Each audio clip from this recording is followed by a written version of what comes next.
other two parts, but were the most active in resistance against the Germans.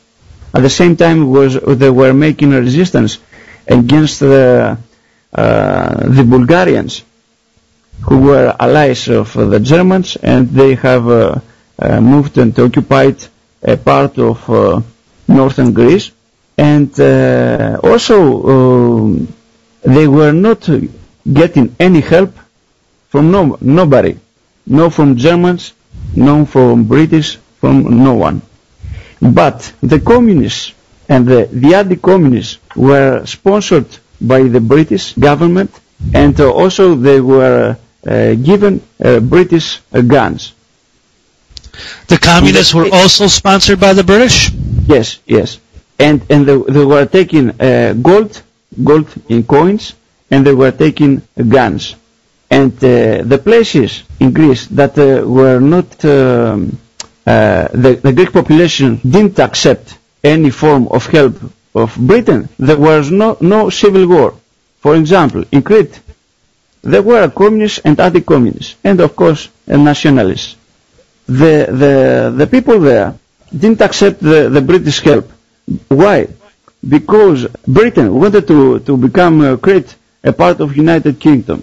So they said in the beginning to the local population, if I will help you, and as an exchange you will accept to become under the authority of United Kingdom. And the population said, no, we do not accept it. And then said, okay, we will help you to make a resistance against the Germans. And then the local population said, we have a food, you know, because we had a quite big number of animals in the mountains. At the same time, we have guns because we can get them just straight from the Germans to fight them and take the guns alone.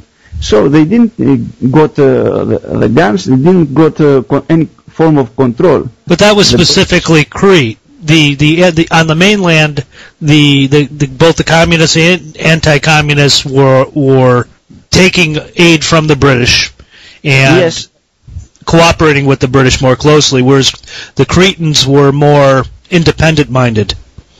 Yes, they were more independent, and because they had a long story, you know, and they knew what the Allies could do to them.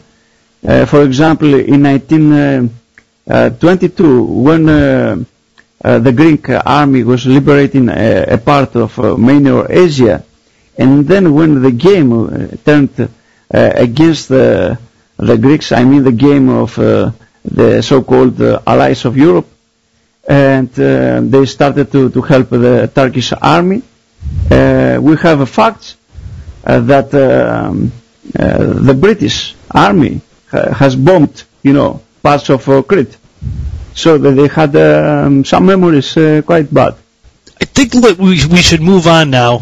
Is there anything that you wanted to say about the interim period between the Greek Civil War and, let's say, the new constitution, which occurred in 1974 when the monarchy was gotten rid of and the junta collapsed?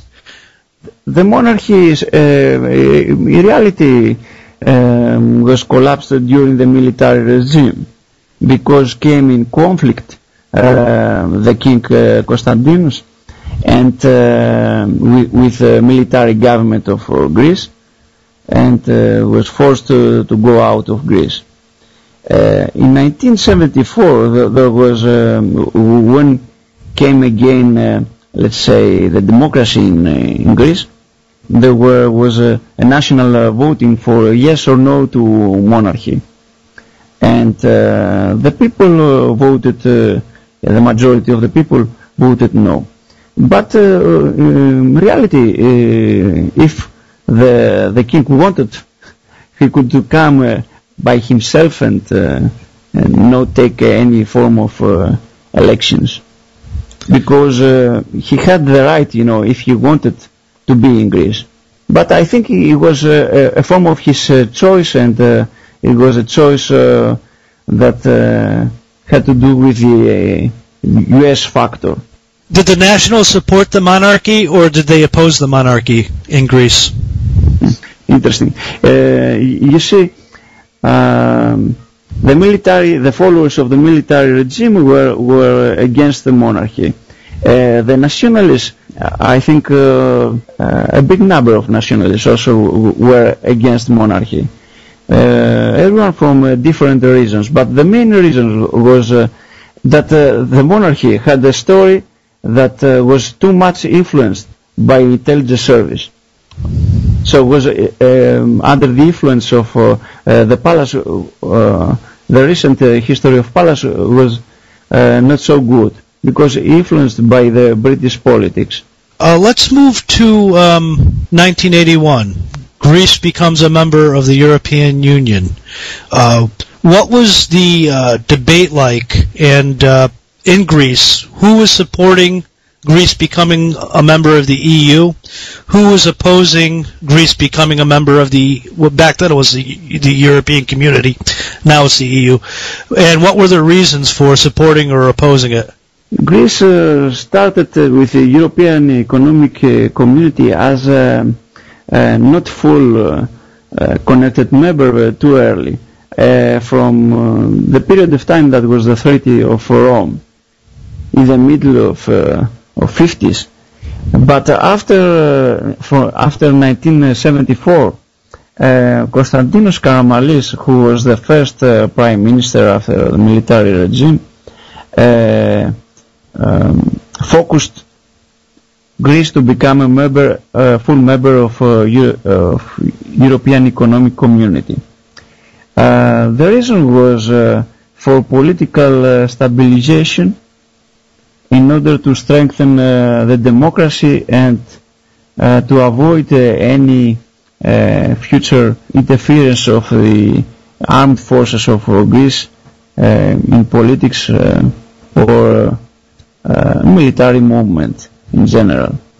This was the basic reason. So it was believed that by joining the European Community, the political situation would become stabilized, and it would prevent the military. This was the primary reason, and of course there were other reasons, because this man was an anti-nationalist person, so he was believing that becoming a member of the European Union, Greece, the population will reduce his national beliefs in general, and so it will be impossible for the future to be created any form of strong nationalistic movement in Greece. The nationalists, I presume, were very much against joining the EU. Is that not correct? The nationalists, yes, or certain parts for patriotic people who are patriots. And also they were opposing the communist European Economic Community that period of time, and today, even today, communists are speaking against the European Union, but at the same time they are participating. The communists are also against the European Union. Is that true? Yes. That period of time was Soviet Union. And Soviet Union was against European Economic Community, so the biggest party, Communist Party of Greece, was against. And we had also the Euro communists that were